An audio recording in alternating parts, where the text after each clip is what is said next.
Filbert's asking, are there any of these budget brand boats that you think are actually putting out a good product? Filbert, thank you for the question. Thank you for subscribing. Now, when it comes to a budget boat, there's a lot to discuss here.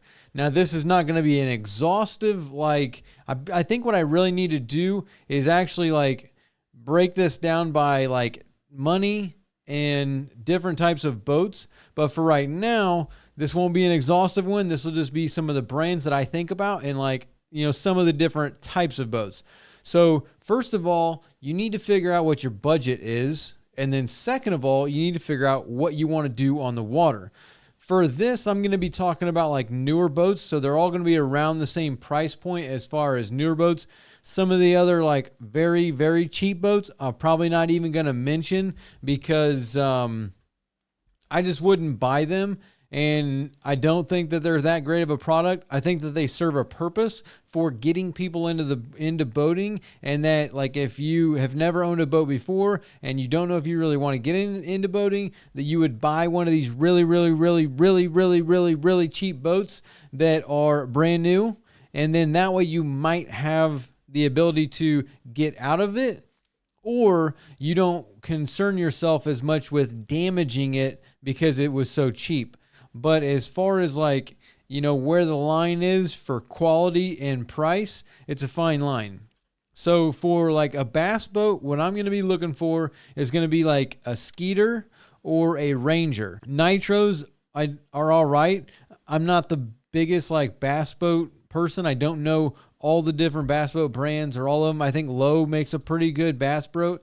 I don't really know as far as the price point, but I know as far as a product wise, Skeeter is super underrated in my opinion. They've always been a really, really good boat.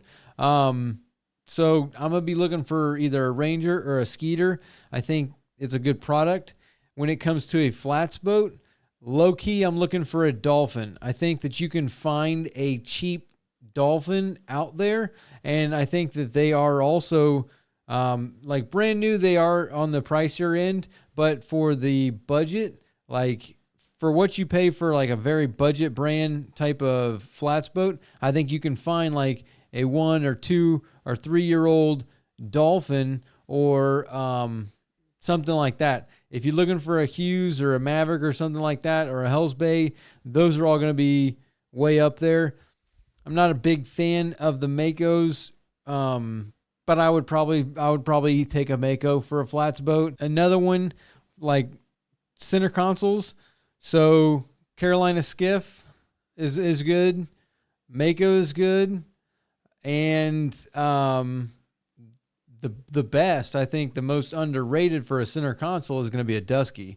Honestly, when it comes to a budget boat, the problem with the budget boat and saying budget boat is that you're looking at a number, a price point, and then these budget boats that make a poor boat, a badly put together boat, and then try and deck it out with more frills. So they've got this cheaply made boat, but they try and deck it out with all these lights and all these, pumps and all these electronics and all this other upgraded accessories. But the boat itself is not that good. I would rather buy a decent hull, and then you can deck it out as you go on later on down the road. And that's why I always push a Dusky, because a Dusky is highly underrated. I mean, they ride phenomenal. They're dry. They are super cost effective. And I mean, it's a solid quality boat. So I'm looking for a Dusky. Carolina Skiff, same thing. They're really stripped down.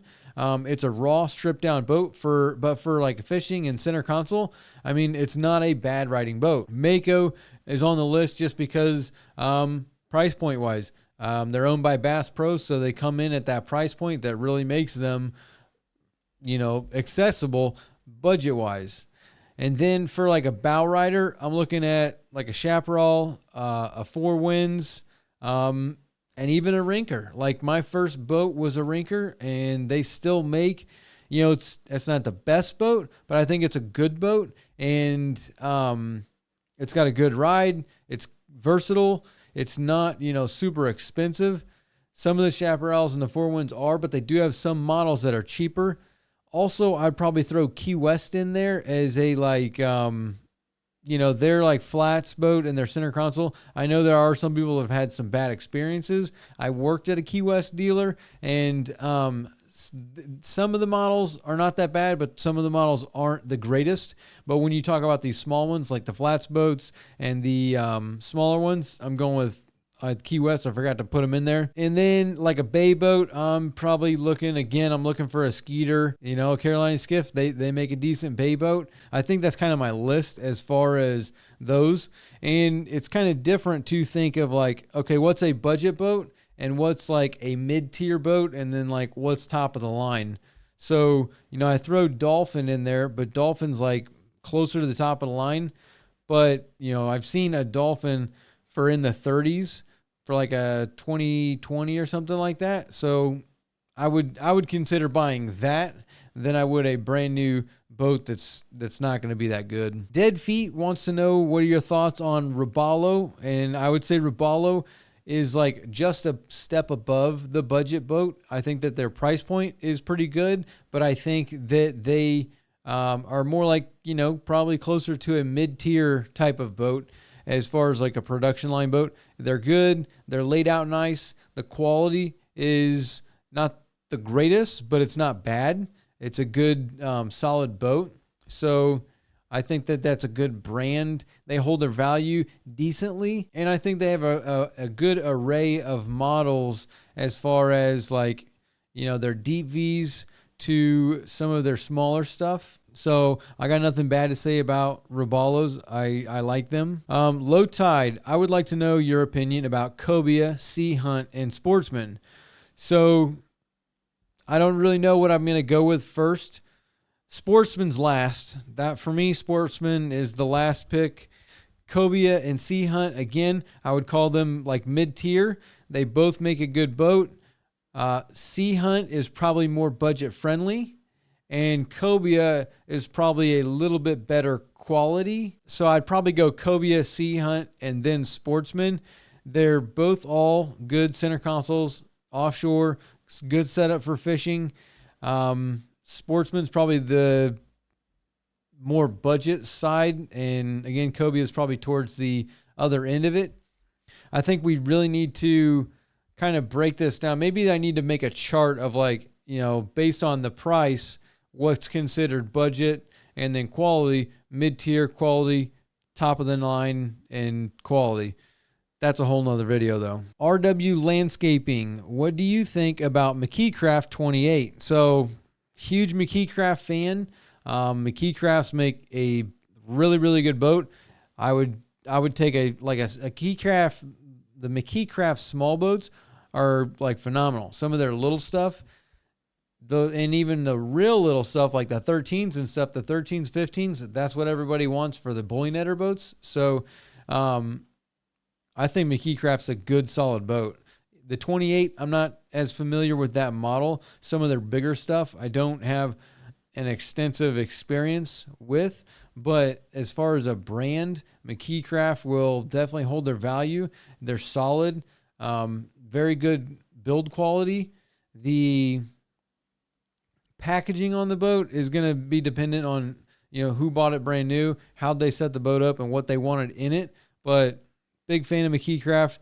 And I think a 28, yeah, if you're like looking for one, then I would go for it. I don't think you're going to have any like regrets about it. I'm a fan of MKK Craft, so a little bias. If you ask me catamaran questions, that's a whole different thing because I'm not a cat guy. So Johnny Dime, do you like the Grady White boats? You said you had to put them on the list, but are they a good boat and do you like them? So Grady White, talking about boats that hold their value. I put them on the list. I had to put them on the list because they do hold their value. It's a good, solid brand. For me, it wasn't until recently that Grady White started like having, colors on their boat. They used to always be this, cream off-white type of color. They're set up pretty nice depending on the model. Some of the models I'm not the biggest fan, like, some of the cuddy cabin stuff, not the biggest fan of them. But as far as their center consoles and some of their larger stuffs that do have the cuddies, they hold their value. And the demographic that Grady White really goes for is like the retired community.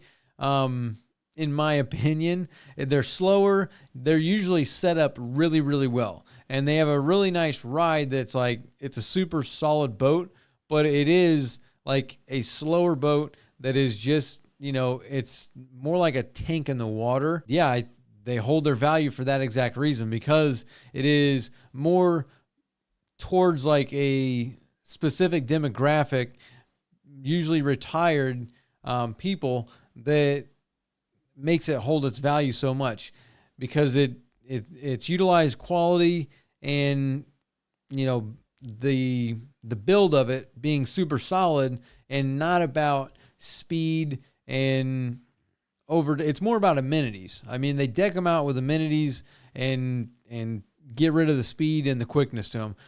They all come with Yamahas. Yeah, that's just the best way to say it. Old, reliable, solid. Not really the biggest fan, mainly because I do still like, you know, some of the quicker stuff, but I think they're a good boat. Like, if you just want a solid, reliable boat and you don't mind the price point, because they do hold their price. I mean, they are, you know, more of the top end of the price point, but again, they deck them out with a lot of amenities and you know, accessories and stuff like that. BGA Transportation Corporation.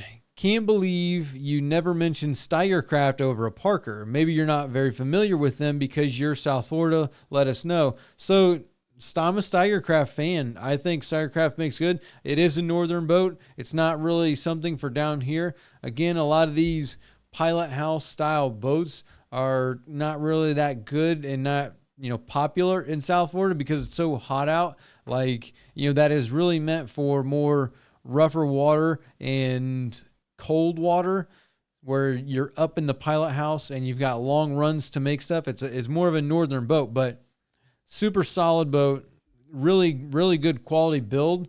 A lot of them that I have seen have been decked out pretty nicely.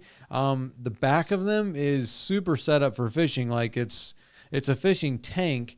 So for all the Styer Crafts that I've been on, I'm a fan for sure. Over a Parker, I think that because Parker also serves the center console and the, you know, the amount of boats that they make is, I think, they're more popular, especially down here. I mean, the Parker factory is down here. So I think that's what makes them more popular. Styer Crafts hold their value. So I can't say that, you know, Parker holds its value more. But as far as like narrowing it down to a list, that was just what I could do. But definitely a huge fan of the Styer Craft. I know them. I'm not, you know, an expert on a Styer Craft, but I definitely am a fan of them. I don't know if I would take a Styer Craft over a Parker, but again, where I live, you know, I'm not into the pilot house, and I don't know that much about their center consoles. I'm just pulling it up right here. So the Styer Craft, yeah, I do not know anything about their 21, the 23, their center console models. I don't know that much about them. I've only been in like the pilot house ones. So that's probably another thing. I bet if I got a chance to go on the center console Styer Crafts, I'd probably be a fan, because the hulls got to be very, very similar, just with some differences in weight distribution. AS Crazy, I'm really interested in fuel additive content, specifically Yamaha's ring free. I'm in the PNW, and every mechanic here swears it's the bomb. Let us know your opinion, please. Dude, ring free is phenomenal. Like, it's a little more expensive than some of the other stuff, but 100%. Like, if you run ring free on the regular, the inside of your fuel system is going to be outstanding. Same thing for the inside of your engine. Cylinder walls, piston rings, the valves. Like, ring free is a really, really good product. I would definitely recommend it. It is a little pricey depending on how much fuel you burn, but it's well worth it. Quicksilver Quick Clean is also really, really good. It's way cheaper. Not the biggest fan of Seafoam, just because it's not, you know, I don't know. I'm not the biggest fan of Seafoam, so I can just leave it at that. I think that Quicksilver and the Ring Free are just the best ones. So those are the ones that I've used the most of. So yeah, if you're considering it, I would say use ring free. It cleans everything. I mean, really, really well. So definitely. I'm a doofus. One thing I wish I had known about older boats was anything 15 to 20 years old is probably going to need the fuel tank replaced. Bought a nice, clean, older boat, and turns out the fuel tank was pretty deteriorated. Yeah, that is something that you definitely want to check out when buying an older boat. Yeah, as soon as you pass the 20-year range, depending on the make, the model, and the type of fuel tank, yeah, fuel tanks are on the list of something to check. And definitely you want to make sure that it's not going to be a problem, because that's a big hit. If you got to replace a fuel tank, that's not just this is going to cost me $2,000. That's a $5,000, $10,000, $15,000 repair, depending on the boat, the access, the size of the tank, and all the other things that's got to come apart to get into it. So when you start talking about, like, especially center consoles, where you got to take the center console out, you got to take the deck up, you got to pull this tank out, replace all the hoses. Definitely that can change the amount of a boat. Like if you buy a boat for say $40,000, and then next thing you know, you got to spend $10,000, $15,000 to replace the fuel tank. Like that is a huge hit, because if you were looking at it like that, you might as well look at your budget being $55,000 and go buy a different boat. So you definitely got to check out fuel tanks, transoms and fuel tanks, checking out stringers. Most of the stringers these days are pretty good. Like checking stringers is really more for like older stuff where you've got, wood coring and stuff where it rots. But a lot of the new boats, you don't see as much stringer trouble as you used to. David, what about using non-ethanol gas? Can sitting for a while, will that hurt the engine? So non-ethanol gas is going to have a way higher shelf life than ethanol. I mean, if you use ethanol and you let it sit, you're asking for problems. Even if it's only like 2-3 months, like that could potentially be a problem depending on where you're at and how much ethanol the mix was and other things like that. I would not advise letting ethanol sit. If you're going to use ethanol, burn it. And then letting non-ethanol sit, generally you should treat it if it's going to be more than like 4, 5, 6 months. But non-ethanol is way more durable. So I've seen non-ethanol tanks where someone has untreated non-ethanol fuel, lets it sit for over a year and has no problem. I'm not saying that you should go do that, but I'm saying that it is way more durable because it doesn't break down as ethanol does. So the complications that you're going to have with non-ethanol are going to be way less depending on how long you let the boat sit. I would also even consider, you could do other things like, a fuel additive is going to be number one. You could add a little bit of oil to the fuel. That will help, get everything going. Like if you run a little bit of oil in your fuel and then run that through the engine, as soon as the gas evaporates, all that oil is going to be left inside the fuel system, which is going to help prevent you from having a problem. So stuff like that is, something that you could do. But yeah, do not let ethanol sit. It's not going to hurt anything to let the non-ethanol sit. Again, depending on how long you let it sit. Obviously, you shouldn't let anything sit for, more than a year, but sometimes you have to. And if you are going to let it sit for that long, you need to treat everything, treat the fuel, flush and fog the engine, and put it away clean, and you won't have any problems. But if you let it sit for too long, it's probably going to be a problem. Looks like this is a long one. Abby Normal Garage says, I'm strictly a 2-stroke person, so I'm biased. However, I am 100% convinced that 2-stroke oil is the best additive you can add. When I worked at Dad's dealership, we had a guy with a 90 Nissan TLDI. He had several electric pumps replaced under warranty each time we picked the boat up, and took several gallons out and had no water. We told him try adding 1 ounce per gallon to the tank. He never had an issue after. I've left gas in my 79 runabout with a tower of power over the winter, and after a quick check for water in the fuel, fires right up. Last example we used to sell a ton of 4-stroke 6s to sailboaters, and a lot of those guys would store the motor for long periods without draining the fuel. That's terrible. We had them come in batches where the ethanol, I guess, absorbed the water in the air and left the carbs caked in corrosion when the fuel evaporated. They took the tank home to refill, so the tanks usually didn't have water in them. I had suggested to a few that couldn't get in the habit of draining the carb when finished to add an ounce or two per gallon. They had a lot less problems from that point forward.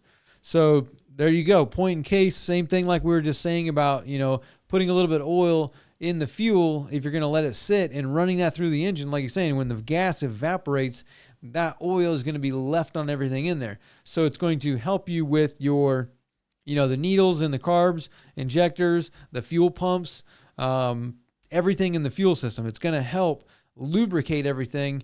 So if you're going to let it sit, definitely, the two-stroke thing, what you can do is just take a accessory tank, hook it up to the engine, right where your water separator is, just pull it from the water separator and hook it to the external tank and run your, oil mixture in that, or a treated fuel does the same thing, but two-stroke oil is something. It's got to be something. Brim Bodream, love your videos. I have an idea. What about having an extra tank of non-ethanol Alkalite gas and you switch over to this some 5 minutes before you stop the motors? Alkalite gas has very good long storage capabilities. I only use Alkalite gas for my small engines like mower, chainsaws, etc. You can buy them pre-mixed with oil for two-stroke or pure for four-stroke. Next boating season, we have a brand new Honda BF60 replacing an old two-stroke 50 horsepower Johnson. I think I follow your recommendation installing water separator. That's a really good thing. Definitely you want a water separator, even though we have a 24-liter portable fuel tank, and consider having only Alkalite in the 12-liter spare tank and have a fuel switch conveniently placed so I can have an easy routine that allows me to end the boat trips with pure Alkalite fuel in the motor fuel system, at least when I'm leaving the boat for a week or more. Greetings from Oslo, Norway. Well, greetings, Brim. Yeah, I don't know that much about Alkalite. I've heard there's a few different types of like alternative fuels that have additives to them. Most of them are like, some sort of oil based, but at the same time, it's not really like, two-stroke oil, even though two-stroke oil is probably, it's going to be really, really good.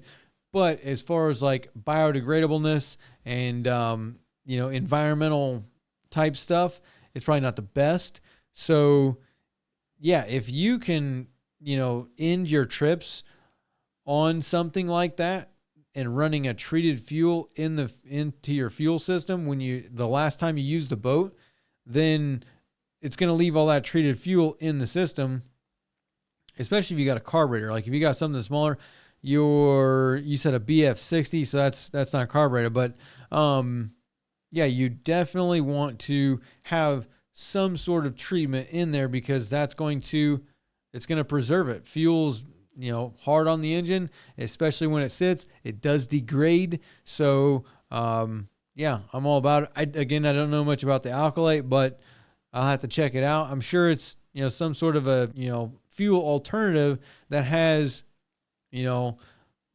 longer shelf life type of properties to it. Cole Swagger, I've got a 90s model Yamaha that recently ate something on the bottom cylinder. Would a rebuild be worth it or get a new motor? Okay, so this one's going to be, there's a lot of variables here. So you're talking about a 90s. Let's just say that it's a 94, and so it's 30 years old, just for easy number's sake. So on a 30-year-old engine, like, one, where is the engine being used? So that's the first question, because that's going to tell you a lot about the components. Because if you're rebuilding it, you've got 30-year-old components still on the engine. And that's kind of where it comes into making a decision. So you want to look at everything. Look at the trim motor. Look at the stator. Look at the carburetors. Look at the lower unit. Look at the midsection. Look at what else? Flywheel, just the starter, everything on the engine. You want to look at it and see what kind of condition it is in. If it's all caked with salt, if it's all rusty, if it's all dry, the grease hasn't been put on anything, you haven't oiled like the throttle linkages or any of that stuff, the oil pump's all rusty, look at all that stuff. If everything's in really good condition, like the trim unit looks good, everything's been lubed, corrosion protected, the starter looks good, the stator looks good. If everything looks good and it's been taken care of, then you probably have, it's a good engine, and now you just need to look at the power head issue. You could either rebuild it or put a new power head on there. Those are kind of the two options. So do you know anybody that can rebuild the engine, or can you rebuild the engine yourself? And if you don't have one of these two, how much does it cost to get a new power head? And then, is the power head available? Like, are the parts to do the rebuild available?